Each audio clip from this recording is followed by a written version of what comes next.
গণতান্ত্রিক দেশে মজাই তো হইল এইটা যে নিজের পার্টির কথা নিজে বলবো, অন্য পার্টির ভুলগুলাকে আপনার তুলি ধরবো। ইসলামে কোনো জায়গায় নাই যে ফলানো জায়গায় তলোয়ার দিয়ে আর মারামারি করে মানুষকে মুসলমান বানানো হয়েছে। আমাদের দেশে মেলা আপনার সন্ত্রাসী সংগঠন আছে যারা সন্ত্রাসী কর্মকাণ্ডকে জেহাদের নামে চালাই দিতে চায়। বিসমিল্লাহির রহমানির রহিম, নাহমাদুহু ওয়া নুসাল্লি আলা রাসূলিল কারীম, আম্মা বাদ। জেহাদের উপরে কোরআন শরীফে বিস্তর আয়াত। জেহাদ ফরজ, ফরজে কেফায়া, তবুকের যুদ্ধের সময় ফরজে আইন হয়েছে। জেহাদের ব্যাপারে কোরআন শরীফে অনেক ফজিলত, আহাদিসে নববিয়ার মধ্যেও অনেক ফজিলত। এই কিতাবুল ইমানে এই দিনই পড়াইলাম হযরত আবু হুরায়রা রাদিয়াল্লাহু তাআলা আনহুর এক হাদিস। রাসূল করিম সাল্লাল্লাহু আলাইহি ওয়াসাল্লাম ইরশাদ করেন, ইনতাদাবাল্লাহু লিমান খারাজা ফি সাবিলিহি লা ইউখরিজুহু ইল্লা ঈমানুন বি ওয়া তাসদীকুন বিরুসুলি আন উরাজি'হু বিআজরিন ওয়া গনিমাতিন আও উদখিলাহুল জান্নাহ ওয়ালাউলা আন আশক্কা আলা উম্মতি মা কা'আদতু খালফা সারিয়াতিন ওয়ালা ওয়াদিততু আন্নী উকতালু ফি সাবিলিল্লাহি সুম্মা উহইয়া সুম্মা উকতাল সুম্মা উহইয়া সুম্মা উকতাল। আল্লাহ তাআলা দায়িত্ব নিয়ে নিছেন ওই মুজাহিদের যে শুধু আল্লাহ তাআলার আপনার জাতের উপরে ঈমান রেখে আর রাসূল সাল্লাল্লাহু আলাইহি ইসলামের উপরে কথার উপরে তাসদীক করে জিহাদে বাহির হয়েছে, আল্লাহ তাআলা তাকে কিংবা বা হায়াত বাড়িতে ফিরাবেন আজর দিয়ে, সওয়াব দিয়ে আর গনিমত দিয়ে। আর যদি শহীদ হয় তাহলে আল্লাহ তাআলা জান্নাতে দাখিল করবেন।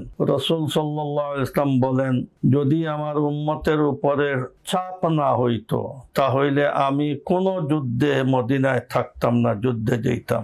আর আমার আকাঙ্ক্ষা আমি যেন আল্লাহর রাস্তায় শহীদ হই, আবার জীবিত হই, আবার শহীদ হই, আবার জীবিত হই, আবার শহীদ হই। অন্য হাদিসে আছে, যত মানুষ জান্নাতে যাবে তার কোনো চাহিদা থাকবে না, একমাত্র শুহাদা শহীদ তাদের চাহিদা থাকবে আবার যদি পৃথিবীতে যেতাম, আবার যদি শহীদ হইতাম। অনেক ফজিলতের জিনিস। কয়েক শত বৎসর মুসলমানদের মধ্যে জেহাদের প্রচলন ছিল, যার কারণে জেহাদের কেউ যদি এনকার করে, আমরা মানুষকে পড়াই, জেহাদের কেউ যদি এনকার করে তো হে কাফির হয়ে যাবে। অনেক কোরআন শরীফের আয়াতকে হে অস্বীকার করা লাজিম আছে। যার কারণে জেহাদের ব্যাপারে যে জেহাদ ফরজ না না ফরজ আর জেহাদ কি এটার ব্যাপারে আমার আলোচনা ছিল না। আমার সারা ভিডিওটা কেউ যদি পড়ে, আর এটা অনেক আগের এটা সুপরিকল্পিত ভাবে কাটসাট করি এখন ছাড়া হয়েছে। আমি এইটার খুবই বিরোধী আর সর্বদা বিরোধী, আর সব উলামা এটার বিরোধী। যেভাবে জেহাদকে সন্ত্রাস বলার বিরোধিতা আমাদের করতে হবে, এইভাবে সন্ত্রাসী কার্যকলাপকে জেহাদ বলে চালাই দেওয়া, এটা উলামায়ে কেরাম জীবিত থাকবে আর খামোশ থাকবে, এটা হইতেই পারে না। আমাদের দেশে মেলা আপনার সন্ত্রাসী সংগঠন আছে যারা সন্ত্রাসী কর্মকাণ্ডকে জেহাদের নামে চালাই দিতে চায়। মুসলমানদের দেশে আবার জেহাদ কেমনে হয়? যার কারণে জেহাদ বড় গনিমতের জিনিস, খুব ভালো জিনিস, কিন্তু যেভাবে আতুজ যাকাত যাকাত দাও, এটা সবের জন্য নয়। এটা দেখতে হবে কোরআন শরীফের দলিল, হাদিস দেখতে হবে কার উপরে যাকাত ফরজ। ঠিক এইভাবে আপনার জেহাদ করার ব্যাপারে দেখতে হবে কার উপরে জেহাদ ফরজ, কোন সময় জেহাদ ফরজ, তার শরাইত আছে কিনা, তার এই পরিবেশ আছে কিনা, ক্ষমতা আছে কিনা। এই সবের পরে এমনি কাতিলুল মুশরিকিন বলা হইলো আর আমি জেহাদে আপনার বাহির হয়ে গেলাম। জেহাদের জন্য রাষ্ট্রীয় ক্ষমতার দরকার। রাষ্ট্রীয় ক্ষমতায় যদি আপনার কোনো আমির হওয়া দরকার, যে আমিরকে সারা পাবলিকে তার অনুসরণ করে। হাদিসে আছে, ইযাস্তুনফিরতুম ফানফিরু, তোমাদেরকে যখন যুদ্ধে ডাকা হয় তখন বাহির হইবা। এটা এই ধরনের কাজ নয় চলো ভাই সবাই নামাজ পড়ি, এটা এই ধরনের কাজ নয় যে এক সমিতির কয়েকজনে বললেন চলো ভাই আপনার জেহাদ করি।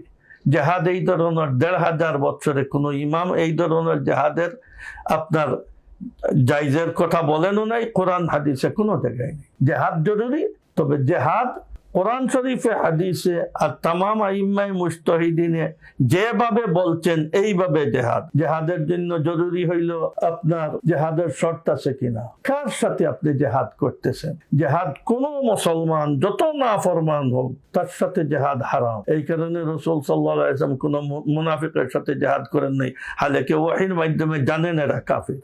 এরপরেও আপনার এরা নিজে মুসলমান দাবি করতেছে, এদের সাথে মুসলমানদের সাথে কোনো জেহাদ নাই। যে লা ইলাহা ইল্লাল্লাহ পড়বে তার জান মাল সম্পূর্ণ নিরাপদ। আর মুসলমানদের দেশে যে কাফির থাকে, যাকে জিম্মি বলা হয়, তার সাথেও কোনো জেহাদ নাই। বাহির থেকে কোনো কাফির যদি ভিসা নিয়ে এই দেশে আসে, তার সাথেও কোনো জেহাদ নাই। যে দেশের সাথে এই দেশের চুক্তি আছে, এই দেশের সাথেও কোনো জেহাদ নাই। এই সব কোরআন শরীফে আছে, হাদিসের মধ্যে আছে।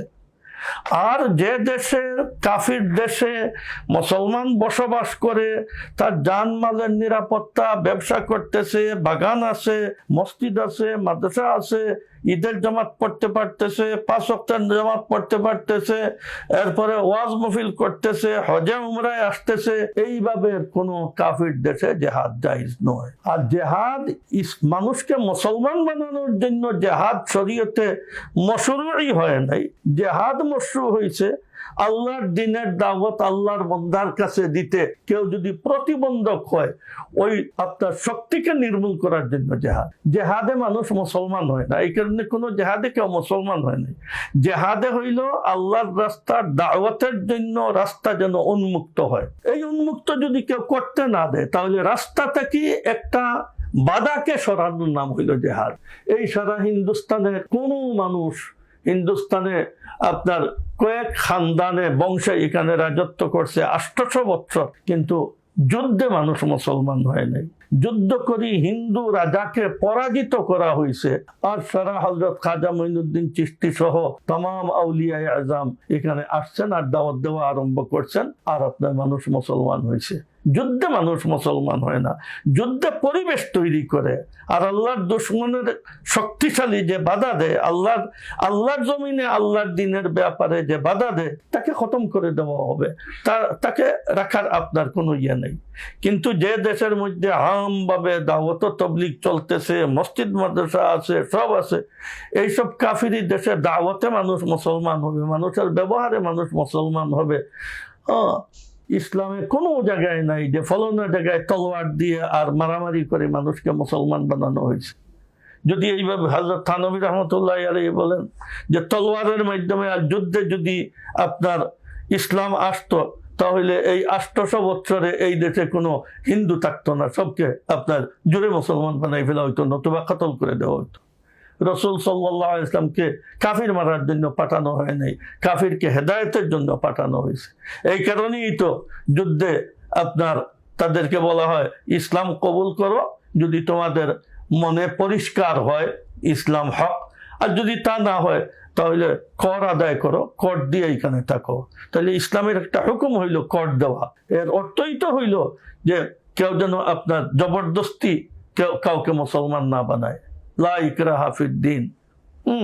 আল্লাহ যদি চাইতেন, কোরআন শরীফে আছে, তাহলে সারা দুনিয়ার মানুষ মুসলমান বানাই ফেলতেন, কিন্তু মুসলমান হবে নিজের ইচ্ছায়। ফতে মক্কার সময় হযরত আবু সুফিয়ানকে ধরে নিয়ে আসা হইল, আর এরপরে ধরে নিয়ে আসার পরে আরো কয়েকজন, বুদাইল ইবনে ওয়ারকা ছিলেন, আরো একজন ছিলেন, 3 নেতাকে ধরে নিয়ে আসা হইল রাত্রে মক্কার বাহিরে 10,000 সৈন্য রাসূল সাল্লাল্লাহু আলাইহি ওয়াসাল্লামের কাছে আনার পরে ওই 2 জন মুসলমান হয়ে গেলেন।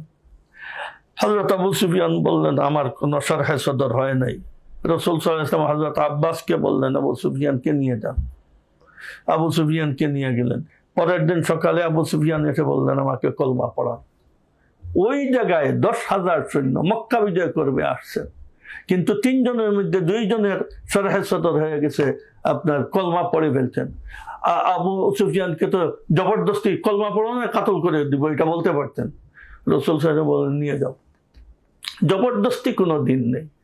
রাত্রে আবু সুফিয়ানের শরহে সদর হয়ে গেছে যে হক দিন যদি না হইতো, তাহলে মুহাম্মদ সাল্লাল্লাহু আলাইহি ওয়াসাল্লাম এখানে বিজয়ী হিসাবে আসতেছেন, আর এই ওনার জন্মের বছর এবার 1 বছর আগে আব্রাহা বাদশার হাতির পাল খতম করে দেওয়া হইল।